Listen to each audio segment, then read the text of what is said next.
something, a portal, a Stargate, whatever. But he was excited and he was jumping up and down. And so he was able to open up a Stargate in his room.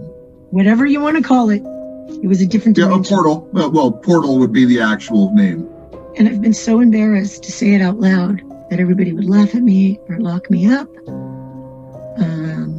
I only told my aunt. So tell me what happened.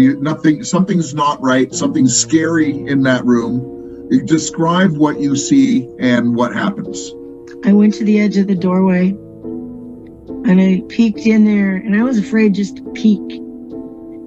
And there was something happening in there, like a sci-fi movie. And there was something, he set him up like a little Stonehenge on his bed, and he was tiny, like I told you, so tiny. And he was jumping up and down, and he was saying, "Moon, come play with my friends." Okay, that right there says he knew exactly what he was doing. It wasn't like he accidentally opened a portal and didn't know what he had friends.